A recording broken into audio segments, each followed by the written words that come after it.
हमारे बहुत सारे educated persons bachelor master PhD करने के बाद उन्हें जॉब नहीं मिल रही, जस्ट बिकॉज उनकी एक रेंज लिमिटेड है। कुछ फैक्टर्स हैं, उनके ऊपर हम डिस्कस करते हैं। कहना ये चाहता हूँ कि मिस्टेक आपकी है जिस वजह से आपको जॉब नहीं मिल रही।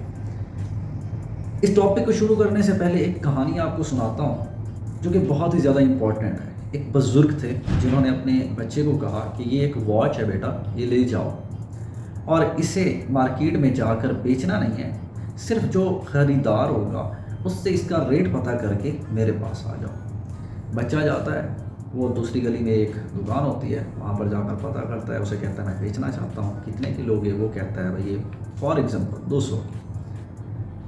फिर आता है बुज़ुर्ग के पास, कहता है वो तो 200 कह रहा है। अब कहता है जा मार्केट मेन बाज़ार में वहाँ जाकर इसको बेचने की कोशिश कर। वहाँ वो जाता है और वहाँ रेट पता करके आता है। वो कहता है कि मैं आपको 1000 रुपये दूँगा। आ जाता है बुज़ुर्ग के पास दोबारा, बुज़ुर्ग फिर कहता है कि अब ऐसा करो दूसरे शहर में जाओ और जो सबसे महंगी दुकान हो वहाँ पर जाकर इसको बेचने की कोशिश करो।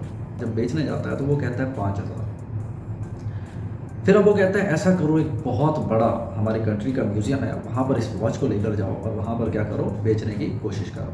वहाँ उसका रेट इतना बहुत ज़्यादा लगता है कि वो खुद बहुत ज़्यादा हैरान हो जाता है और आकर उस बुज़ुर्ग को बताता है कि इसकी जो एक्चुअल प्राइस उस म्यूज़ियम में बताई गई है वो ये है। लाखों करोड़ों में म्यूज़ियम वालों ने उसका रेट लगाया था। सो ये किस्सा एक बहुत ही पुराना और बहुत ही ज़्यादा मशहूर है। मुझे सही तरह से इसका लुब्बे लबाब याद नहीं है, बट जो इसका मेन मकसद और मेन इसका जो पर्पस आपको बताने का है और जो आपको एक पॉइंट बताना चाहता हूँ मैं, वो ये है कि भाई देखो गलती कहाँ कर रहे हो, जॉब क्यों नहीं मिल रही।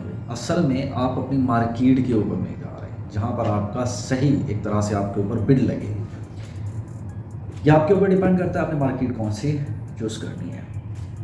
हमारे पढ़े लिखे नौजवान सिर्फ गलती ये कर रहे हैं, अपनी सिटी में रहते हुए अपनी सिटी जॉब्स के लिए अप्लाई कर रहे हैं, अपने ही सूबे में रहकर अपने ही सूबे की जॉब्स के लिए अप्लाई कर रहे हैं, अपनी कंट्री में रहकर अपनी कंट्री की जॉब्स के लिए अप्लाई कर रहे हैं। यार दुनिया बहुत बड़ी है। अगर आपको नहीं मिल रही जॉब, कहते हैं ना जब कुछ ना मिल रहा हो तो हिजरत कर जाओ, बरकत है उसमें, समझ आ रही है। तो कहने का मकसद ये है कि दूसरी कंट्री में चले जाओ और सिर्फ अप्लाई अपने होम कंट्री से उस स्पेसिफिक एरिया के लिए मत करो। दूसरी जॉब्स होती हैं, दूसरी कंट्रीज़ में जॉब्स होती हैं, वहाँ पर अप्लाई करो। मैं जब यहाँ पर आया था ना, एयरपोर्ट के ऊपर हर कंट्री का बंदा मौजूद था, बिकॉज हर कंट्री से बंदे आते हैं और उनकी ट्रांसलेशन कौन करेगा। पाकिस्तान से बंदा आएगा, जाहिर सी बात है, अब अरेबिक वालों को तो नहीं आता कि वो उर्दू बोलें, तो पाकिस्तानियों से डील कौन करेगा? वो बंदा करेगा जो ट्रांसलेटर होगा, जिसको उर्दू भी आती है, अरेबिक भी आती है। बात समझ आ रही है? तो वो दोनों में काम करेगा, उधर भी डिटेल देगा और आने वालों को भी हेल्प करेगा। जिसको इंग्लिश आती है वो क्या करेगा, इधर से अरबी भी आती है, अरबी को डिटेल बताएगा और इधर से आने वालों को हेल्प करेगा जिनको इंग्लिश आती है। जो चाइनीज़ हैं, जब एयरपोर्ट पर आते हैं, चाइनीज़ एक खड़ा होगा वहाँ पर, एक बंदे को चाइनीज़ आती है, जो आने वाले चाइनीज़ होंगे उनको गाइड करेगा। इधर से क्या करेगा, अरबिक जो है हमारे, उनको एक तरह से अरबी में सारे इंफॉर्मेशन प्रोवाइड करेगा। मीन्स ओवरऑल कहने का मतलब ये है कि ये तो नहीं है कि जॉब सिर्फ अपनी कंट्री में है, जॉब हर कंट्री में है। बात समझ आ रही है? दूसरी कंट्री में जाओ तो अपनी कंट्री के लोग काम कर रहे हैं और दूसरी कंट्री में दूसरी कंट्री के लोग भी काम कर रहे हैं। और कैसा काम कर रहे हैं?